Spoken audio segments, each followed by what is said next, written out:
Ah, bonjour.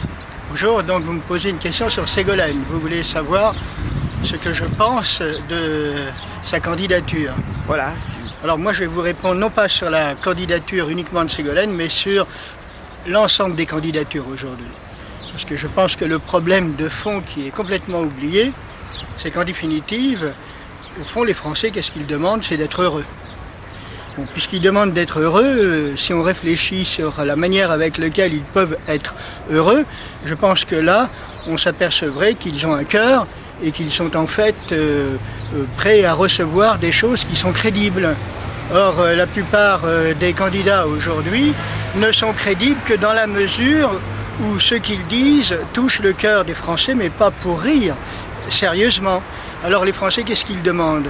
Ils demandent simplement que sur cette terre, car il y a un au-delà, évidemment, sur cette terre, je suis personnellement chrétien, et bien sur cette terre, ce serait bon que chacun puisse avoir, et d'une part le temps, et d'autre part les possibilités de penser avec leur cœur, donc profondément. Alors moi je dirais aujourd'hui qu'il faut donner du travail à tout le monde. Ça, la pire des choses, c'est qu'il n'y ait pas de travail.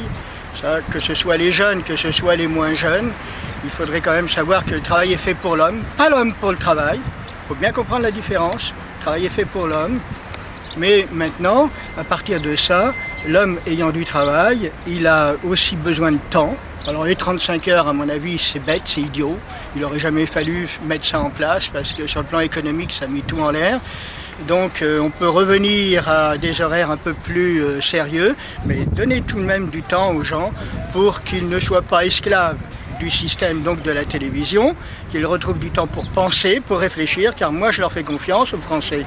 S'ils ont du temps et s'ils ont la possibilité d'avoir une réflexion minimum, avec un minimum de culture, évidemment il va falloir s'y mettre un peu, minimum de culture.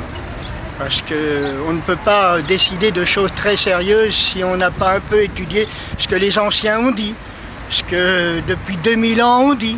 Alors vous voyez, je vous parle très peu de Dieu, puisque je suis chrétien malgré tout, mais je dis qu'enfin, nous avons, nous, la France, tout un potentiel d'éléments qui permettent de faire marcher notre intelligence et enfin de faire en sorte qu'au moment où les élections ont lieu, on puisse voter pour des gens qui, à notre avis, vont répondre à ce besoin primaire qui est celui donc du travail, de l'amour en quelque sorte, la possibilité d'avoir des enfants. Vous voyez, par exemple, je pense que aujourd'hui, les jeunes qui sont en difficulté, très souvent c'est parce qu'ils n'ont pas eu d'éducation.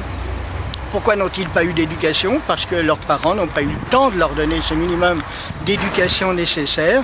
Et ainsi, on va à volo. Voilà, je vais faire court, je m'arrête là, parce que j'ai beaucoup d'autres choses à dire, mais ouais. Je le dis à ce monsieur sympathique qui m'interroge.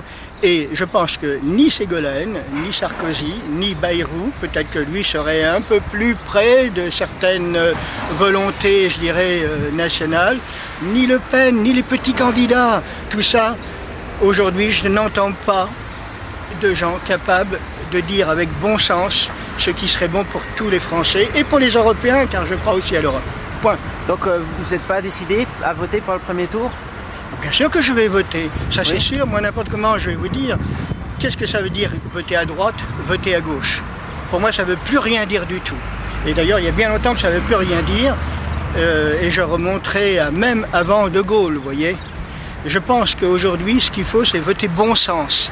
Or, voter bon sens, comme aucun des candidats n'a l'air d'avoir tellement de bon sens, dans ces valeurs fondamentales dont je parle, je vais voter pour celui qui est le moins mauvais, à mon avis. Alors, il y en a deux qui sont les moins mauvais.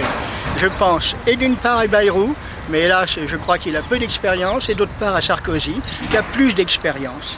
Évidemment, le tout est de savoir s'il fera réellement la politique dont il parle, parce que jusqu'à présent il en a fait une autre. Évidemment, ce n'était pas lui le décisionnaire. Alors la question elle est là, Sarkozy, Bayrou, vous voyez, je pense que de ce côté-là, je ne dirai pas aujourd'hui pour qui je vote, mais l'un des deux. L'un des deux, c'est sûr, ça ne va pas être Ségolène Royal? C'est sûr, sûr. Parce que Ségolène, vous voyez, voilà, il y aurait une femme qui gouvernerait la France. Pourquoi pas? Que ce soit une femme, que ce soit un homme, l'essentiel c'est qu'il y ait du bon sens dans tout ça.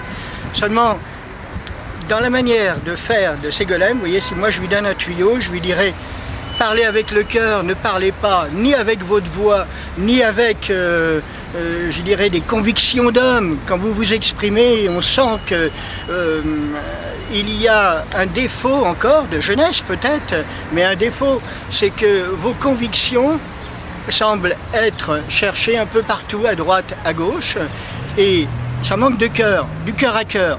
Alors, si vous voulez avancer, utilisez le cœur à cœur. Je pense que ça touchera. Car une femme a au moins l'avantage énorme par rapport à un homme, c'est qu'elle a normalement une sensibilité, cette sensibilité féminine que certains hommes ont, une sensibilité qui peut convaincre si ce qu'elle dit, elle y croit réellement. Point. Est-ce que vous pensez qu'il y a une chance qu'elle gagne? Même non, si vous votez pas pour elle? Vous pensez vraiment pas qu'elle va pas gagner? Non, pas cette fois-ci en tout cas. Mais si elle gagne, il faudrait qu'elle évolue. Hein. Si elle gagne, qu'est-ce qui se passe alors?